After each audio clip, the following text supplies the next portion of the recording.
Bharuch Jadeshwar circuit house ખાતે એઆઈએમઆઈએમની પત્રકાર પરિષદ યોજવામાં આવી હતી। પત્રકાર પરિષદમાં વારિસ પઠાણ અને ઇમ્તિયાઝ જલીલ સંસદ તેમજ સભ્યોની હાજરીમાં પત્રકાર પરિષદ સંબોધી હતી। ભરૂચ જાડેશ્વર સર્કિટ હાઉસ ખાતે એઆઈએમઆઈએમની પત્રકાર પરિષદ યોજાઈ હતી। પત્રકાર પરિષદમાં વારિસ પઠાણ અને ઇમ્તિયાઝ જલીલ સંસદ તેમજ સભ્યોની હાજરીમાં પત્રકાર પરિષદ સંબોધી હતી। પત્રકાર પરિષદ સંબોધતા સાંસદ ઇમ્તિયાઝ અલીએ જણાવ્યું હતું કે એઆઈએમઆઈએમ બધા જ ધર્મને સાથે રાખીને આવનારી ચૂંટણીમાં ઝંપલાવશે। જ્યારે પત્રકારોએ ઇમ્તિયાઝ અલી સાંસદને સવાલ ઊભો કર્યો હતો કે તમારી પાર્ટી ભાજપની બી ટીમ હોવાના સવાલ કરતા તેમણે જણાવ્યું હતું કે નાચ ન જાને આંગણ ટેढ़ा અમને બી ટીમ कहनार कांग्रेसना ज भाजपना खोड़ामां बेसी जाए छे। देखिए, मैंने अभी जैसा आपको कहा है कि एमआईएम पार्टी जो है ये भले ही आपको नाम से लगेगा कि ये मुसलमानों की पार्टी है, हाँ यकीनन हम मुसलमानों के लिए हम आवाज़ इसलिए उठाते हैं कि जिन लोगों ने मुसलमानों के वोट इतने सालों से लिए हैं वो सिर्फ वोट के हद तक हमारे पास आते हैं और जब उनकी आवाज़ हमें चाहिए होती है तो वो खामोश बैठ जाते हैं। तो यकीनन हम आवाज़ उठाते हैं, लेकिन हम कहीं पर भी ये नहीं कहेंगे कि हम सिर्फ मुसलमान इलाक़ों के अंदर हम चुनाव लड़ेंगे। हमने तो जिस तरह दोस्ती का हमने हाथ बढ़ाया है तो हम तो चाहेंगे कि तमाम जाति धर्म और मज़हब के लोग भी हमारे साथ जुड़े। और जैसा छोटू भाई वसावा से मैंने एक सवाल किया कि आपको असद साहब के अंदर ऐसा क्या लगा कि हम साथ में आने का फ़ैसला लिए हैं, तो उन्होंने कहा है कि वो आदमी हमेशा संविधान की बात करता है। तो वो संविधान जिसके ऊपर हम आज यहाँ तक पहुँचे हैं और जिस संविधान की हर रोज़ धज्जियाँ उड़ाई जा रही है, जिस संविधान को बदलने की बात की जा रही है, तो उसके लिए यकीनन हम एक प्लेटफॉर्म के ऊपर आए हैं। इलेक्शन कितने सीटों के ऊपर होगा, कहाँ कहाँ होगा, ये हमारे लिए बहुत ज़्यादा मायने नहीं रखता है। हमारे लिए मायने ये रखता है कि हमारी आवाज़ भी बुलंद होनी चाहिए।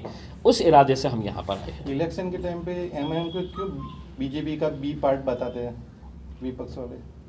एक कहावत है, आपने सुने क्या नहीं पता नहीं है, नाच न जाने आंगन टेढ़ा बोलते हैं। उसमें जहाँ पर भी इनको कहीं पर भी कहीं जमता नहीं है तो हमारे ऊपर कर देते हैं कि ये आए हैं। तो उसमें हमने 70 सालों से मजलिस कभी आई है यहाँ पे? आप बताइएगा कि गुजरात के अंदर कभी एमआईएम पार्टी ने इलेक्शन लड़ा है? फिर भारतीय जनता पार्टी कैसा जीत कर आ रही है? हमको तो ऐसा लगता है कि अब ये कांग्रेस वालों ने ही सुपारी ले लिए है कि जब तक हम पूरी कांग्रेस है तो हम भारतीय जनता पार्टी के गोद में छोड़ेंगे नहीं, तब तक दम नहीं लेंगे कर, और इल्ज़ाम हमारे ऊपर लगाते हैं करके। अब हमारे को देखिए, ना तो जनता को इसका कोई फ़र्क पड़ता है ना हमको कोई फ़र्क पड़ता है। आपको जो बोलना है आप बोल दीजिएगा। अब हम आए हैं, डट कर लड़ेंगे, डट कर भिड़ेंगे और यकीनन उन लोगों की आवाज़ बुलंद करेंगे तो उन लोगों की आवाज़ खत्म होगी। कई सालों से गुजरात की आवाम और विशेषकर गुजरात के नौजवानों की ये ख्वाहिश थी कि बैरिस्टर असदुद्दीन अवैसी साहब और उनकी पार्टी एआईएमआईएम मजलिस इत्तेहादुल मुस्लिमीन ने गुजरात में भी आना चाहिए।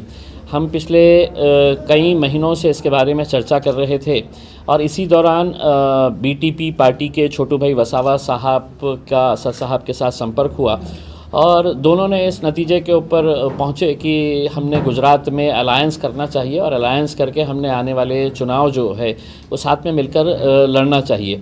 उसी के तहत असद साहब ने हमें आदेश दिया, मुझे और मेरे सहयोगी वारिस पठान साहब जो मुंबई के पूर्व विधायक है, हम दोनों यहाँ पर आए। आज छोटू भाई वसावा साहब, महेश भाई वसावा साहब, इनके साथ काफ़ी देर तक चर्चा हुई और उसके बाद ये तय हुआ है कि बहुत जल्द हम असद साहब को भी यहाँ पर लेकर आए और आने वाले जो भी चुनाव है उन चुनाव के अंदर हम साथ में मिलकर इलेक्शन लड़े।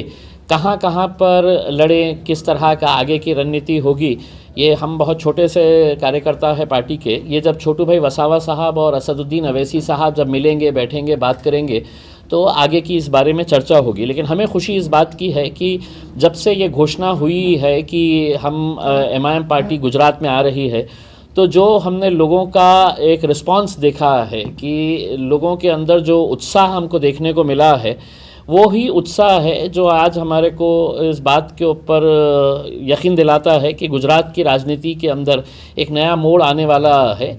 और यकीनन यहाँ की जनता, एक तो साफ़ तौर से हम ये बताना चाहते हैं कि मजलिस इत्तेहादुल मुस्लिमीन यहाँ पर अगर आ रही है तो सिर्फ किसी एक जाति, धर्म या मज़हब के लोगों के लिए नहीं, हम अपना दोस्ती का पैगाम यहाँ पर लेके आए हैं, हम मोहब्बत का पैगाम लेकर आए हैं। और गुजरात की आवाम, उसके अंदर तमाम जाति, धर्म और मज़हब के लोगों के लिए हम यहाँ पर आए हैं। विशेष तौर से वो आदिवासी, वो दलित, वो मुसलमान, जिनको राजनीति के अंदर बहुत पीछे रखा गया है। पिछले 70 सालों से अगर आप देखेंगे तो हमको एक रबर स्टैम्प की तरह बनाकर रखा गया है कि तुम्हारा काम से वोट देने का है। हम ऐवानों के अंदर, यानी कि पार्लियामेंट में और असेंबली के अंदर हम जाकर बैठेंगे, तुम लोगों ने से वोट देना है करके।